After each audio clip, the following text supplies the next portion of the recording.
So let's welcome in Fox Sports lead soccer analyst and former defender for the United States national team. Alexi Lalas joins us on Weather Command to break it down. Alexi, this is very exciting. I played soccer my entire life. I played in college. I've been to multiple women's World Cups, but this will be my first men's World Cup and 100 days away. I mean, this is a pivotal moment. And I also think this comes at a moment in time when soccer is having a real moment culturally in the United States. From your perspective, how historic is this World Cup movement for the U.S. and possibly what could it mean for the long-term growth of the sport here?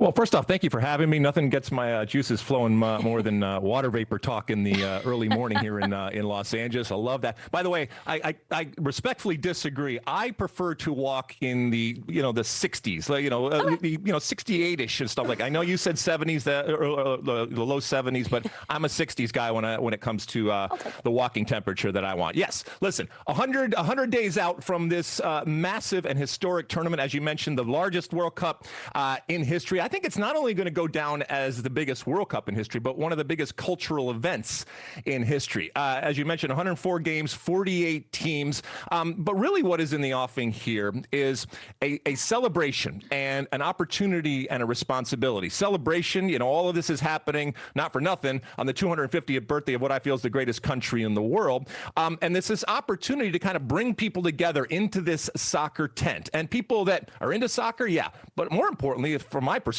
is bringing people in that aren't necessarily into soccer and exposing them to the game at the high level and the magic and the beauty and the melody and all of the different wonderful things that I see in soccer. And I think if you come into that tent and are introduced to it, oftentimes you stay there. And so also the responsibility. Look, this is happening on our watch, this huge tournament, along with our friends to the north, Canada, and our friends to the south, Mexico, and it's an advertisement to the world. So there's a lot in the offing here. There's a lot of opportunity, like I said, and a lot of celebration, I think, that can be had through the lens of the World Cup. I mean, it's going to be such an incredible event, and I will tell you what, there's nothing like a high-stakes soccer game. The energy is unmatched. And last men's World Cup was an interesting one. It was in 2022. You were there. It was held in Qatar and moved to the winter months because of the extreme heat. I know you said you like the 60s, but with it being summer, 60s hard to come by for the World Cup. What is your take on how heat impacts players, especially with the mixture of outdoor and indoor stadiums? And for the first time ever, we're spread out amongst 3 separate countries, so a lot of variability in different climates.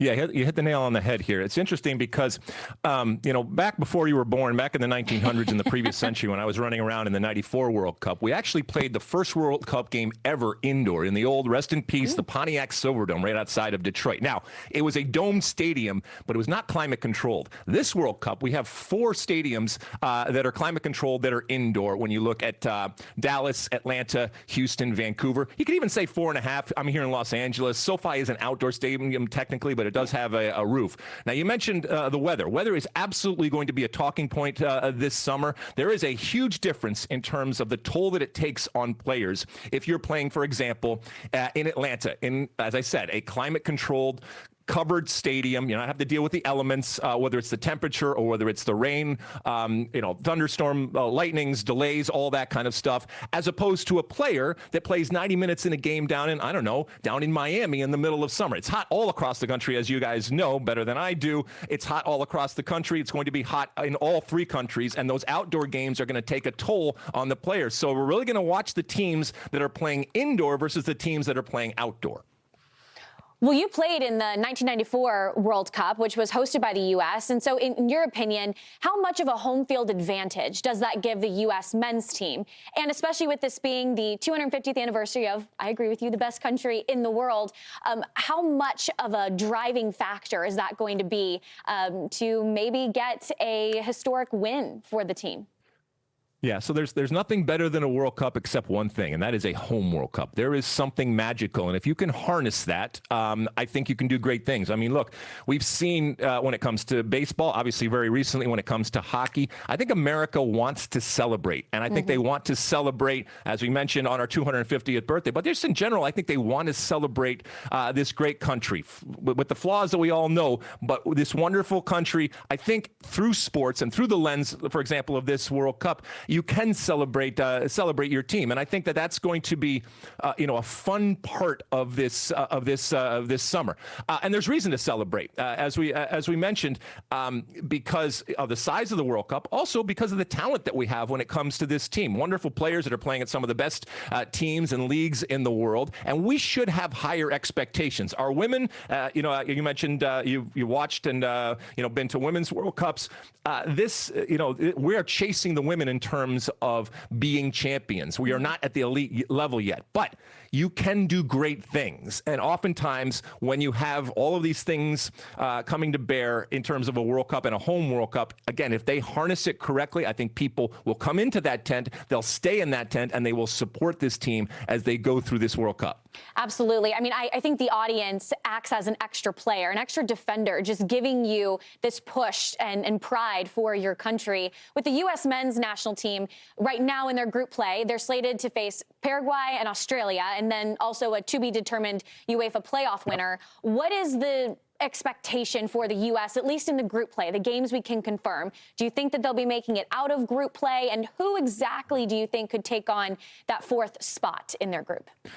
Yeah, so, I mean, it would be a complete disaster not to get out of a group. And some context is important. The U.S. men's team has been to plenty of World Cups, so qualifying for a World Cup is not a big deal. The U.S. men's team has won World Cup groups, so that's not necessarily anything new. We've been to the round of 16.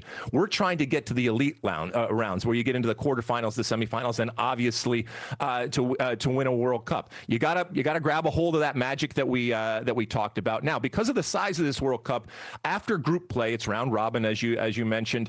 After the group play, you go into the round of 32. This is a new round, and this is a knockout type of round. Then you go to the 16 quarterfinals, semifinals on. So anything, I think, less than a quarterfinal appearance, I would consider that I would be disappointed. I'm not going to say a failure, because sometimes it's like people ask me all the time, what does success look like this summer? Well, it's kind of like, the Supreme Court trying to define obscenity, right? I can't tell you what it is, but I know it when I see it. And you will feel it in your bones. You will feel it in your heart and your head. You will look out on the field and say, that team makes me proud. Yeah.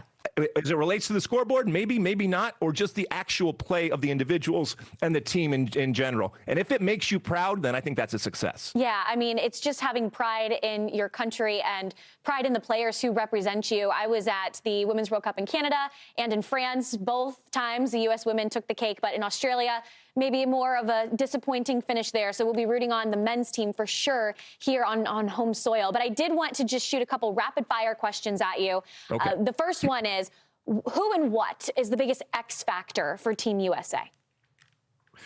Oh, let's see. For Team USA, let's see. I think there's a player by the name of Weston McKennie. He plays over at Juventus over in Italy. He grew up in Texas. And then went over, and I think he's having a wonderful year right now playing for his club team over in Italy. I think he is going to be introduced to a whole new group of people when it comes to people that aren't necessarily into soccer here, and I think they're really going to gravitate toward him because of his personality off the field, but also the personality that shines through on the field. And he's kind of a marauder and goes everywhere, and a free spirit, if you will, someone after my own heart when it comes to the way that he looks at the game, and I think that the way that he looks at life. So I think that he has absolutely the possibility of being that X factor going forward. There are some individual and younger players when it comes to players playing in MLS that I think can use the platform. I'm living proof that it can change your life, and you can live that power of what a World Cup can do to an individual. Certainly that happened to me back in 1994, and there will be players that we're not necessarily talking about or thinking about that will use this platform and this opportunity to change their lives.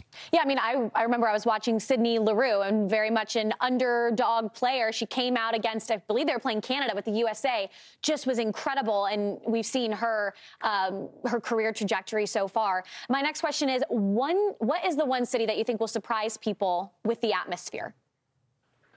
Well, I mean, so for example, Kansas City, back in 1994, Kansas City wasn't even on the map as a possibility of a World Cup host city. And it's really interesting to see how things have changed over time. Kansas City has Messi's first game. They got a really good slate of games. Kansas City has really become much more of a soccer city. And it's not to disparage what they were before, but they've really taken it up a notch with the men's and women's game, the professional game there, the facilities that they have there, and now hosting, and by the way, Arrowhead, which is going to go away as a stadium stadium, but it's before it goes away, it's going to host this wonderful event. So that's going to be really interesting. We mentioned the indoor-outdoor talk when it comes to these different stadiums. Obviously the travel and the distances traveled, and the difference obviously in time zone, the difference in even weather, geography, all of those different things. And right now, teams that have already qualified, they're trying to figure out where are we going to stay, and it's kind of regionalized in terms of their travel that they have, but they're trying to figure out what's going to give them the best advantage going forward. So there's a lot of game within the game that's going on right now in terms of strategy. And I know you have to run on us, but my last question for you: Argentina was the big winner in 2022. Who's your bold prediction who will take the World Cup this year? I think it's going to be a good World Cup for South American teams. So teams like Colombia, you mentioned Argentina. It's very, very difficult, even with a great player like Messi, to repeat. It hasn't been done since back in the 60s. So I think it's really difficult, even though it's in his new backyard here. Your safe bets in terms of money are Spain and France right now. Maybe, as much as it hurts me to say, England is really, really good. But listen, I cannot have England come to our shores on our 250th birthday and win the World Cup. I cannot abide by that. Anybody but England. Yeah, that is Yeah, right. I mean, you think that they're a pain in the you-know-what right now when it comes to the English? Oh, my God. Can you believe how insufferable they'll be if they win the World Cup on our shores? Yeah, we just got the win against Canada in hockey. We cannot let England take this one away from us, especially on our 250th anniversary. But, Alexi, thanks so much. That was the Fox Sports Lead Soccer Analyst. Thank you, and we'll be seeing a lot more of you coming up this summer. Thank you. Thank you.